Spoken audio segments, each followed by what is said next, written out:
السلام علیکم ورحمۃ اللہ وبرکاتہ۔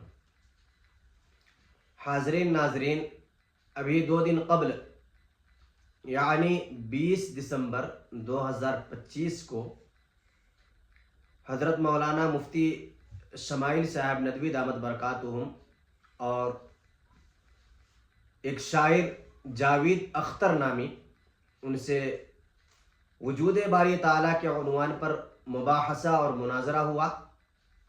حضرت مولانا مفتی شمائل صاحب ندوی دامت برکاتہم نے بڑے اچھے انداز میں عقلی نقلی دلائل پیش کیے اور اس کے ذہن و دماغ میں جو شکوک و شبہات تھے اس کو ختم کرنے کی پوری کوشش کی، اور ماشاءاللہ مناظرہ کامیاب بھی رہا۔ لوگوں کے لیے اور امت کے دیگر افراد کے لیے ماشاءاللہ بہت بہترین ثابت ہوئے الحمدللہ، اور گویا کہ امت مسلمہ کی طرف سے بہت بڑا حق انہوں نے ادا کیا۔ اللہ تعالیٰ انہیں جزائے خیر عطا فرمائے۔ مجھے 2 بات بتانی ہے مختصر طور پہ۔ ایک تو یہ بتانی ہے کہ جاوید اختر ہے کون، اور دوسری بات آپ حضرات کے ذہن سازی کے لیے یہ بتانی ہے کہ یہ جو مناظرہ اور مباحثہ کا سلسلہ ہے ابھی جو چلا ہے یہ کوئی نیا نہیں ہے۔ اس سے پہلے بھی بہت سارے مناظرے ہوئے ہیں، بہت سارے مباحثے ہوئے ہیں، اور اللہ تعالیٰ نے اس سے پہلے بھی مسلمانوں کو، نیک لوگوں کو کامیابی عطا فرمائی ہے۔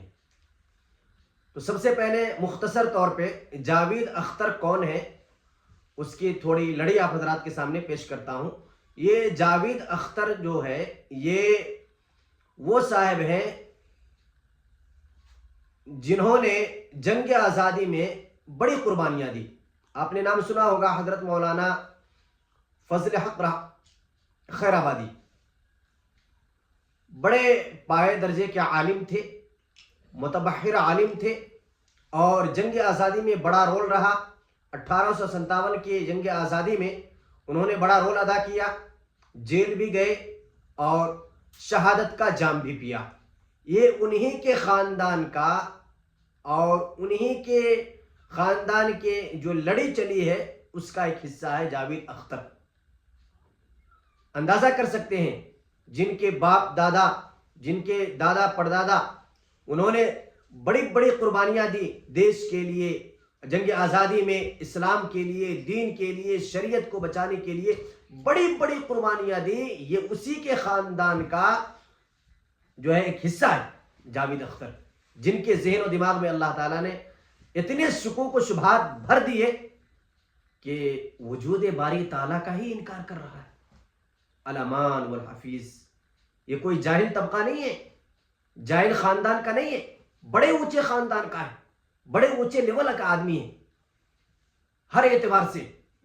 علمی خاندان خیر آباد جو ہے بہت مشہور ہے، بڑے بڑے شاعر وہاں پہ گزرے اور بڑے بڑے لوگ وہاں پہ گزرے۔ یہ اس خاندان سے تعلق رکھنے والا انسان ہے۔ اللہ تعالیٰ انہیں ہدایت عطا فرمائے اور اللہ تعالیٰ انہیں دین کی صحیح سمجھ عطا فرمائے اور توبہ تائب ہو کر کے دین پر اللہ تعالیٰ پھر سے انہیں آنے کی توفیق مرحمت فرمائے۔ دوسری بات مناظرہ اور مباحثہ کا ہے۔ تو دیکھیے اس سے پہلے حضرت آدم اعلیٰ نبی علیہ السلام سے جو نبیوں کا سلسلہ چلا ہے تو ہر جگہ مناظرہ ہوا ہے۔ حضرت ابراہیم اعلیٰ نبی علیہ السلام کے زمانے میں بھی نمرود نامی وقت کا بادشاہ نمرود، انہوں نے بھی انا ربکم الاعلیٰ کا دعویٰ کیا، اپنی ربوبیت کا اعلان کیا۔ تو حضرت ابراہیم اعلیٰ نبی علیہ السلام نے ان سے مناظرہ کیا، مباحثہ کیا، اور یہ مناظرہ بھی وجود باری تعالیٰ پر ہی تھا الحمدللہ۔ اس وقت نمرود نے حضرت ابراہیم علیہ السلام سے سوال کیا تھا کہ بتاؤ کون سی ایسی صفت ہے، کون سی ایسی چیز ہے جو مجھ میں نہیں ہے اور تمہارے خدا میں۔ تو حضرت ابراہیم علیہ السلام نے نمرود سے کہا تھا کہ میرا خدا، میرا رب تو وہ ہے جو موت اور زندگی دیتا ہے، موت اور زندگی کا مالک میرا رب ہے۔ نمرود کو بات سمجھ میں نہیں آئی، اس نے کہا کہ یہ کام تو میں بھی کرتا ہوں، موت اور زندگی دینا تو میرے اختیار میں بھی ہے۔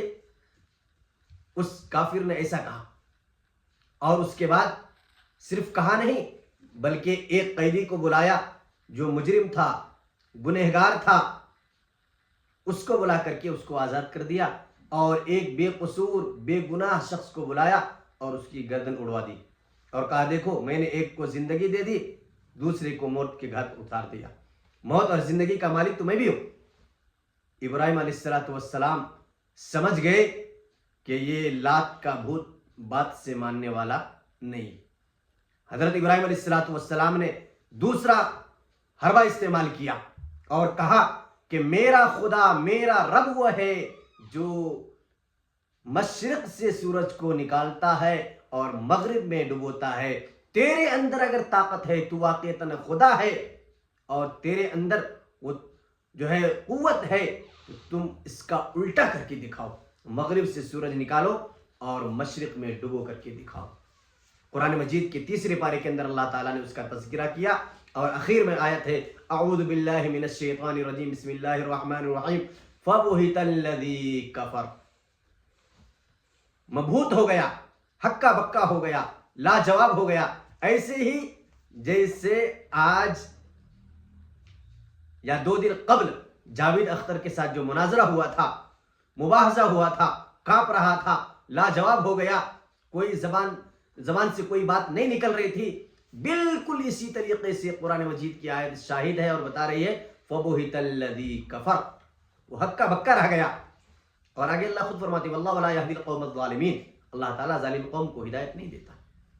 ہم ہدایت کی دعا کریں گے تو دیکھیے یہ مناظرہ مباحثہ پہلے زمانے میں بھی ہوا ہے اور اب بھی ہوگا، ہو رہا ہے اور آئندہ بھی ہوتا رہے گا۔ اللہ تعالیٰ ایسے لوگوں کو پیدا فرماتے رہیں گے جو باطل طاقت کو مٹانے کی قوت اور طاقت اپنے اندر پیدا کریں گے، اور ہمیشہ اس بات پر قائم رہیں گے، اس بات کو ثابت کرنے کی کوشش کریں گے کہ اللہ کی ذات موجود ہے۔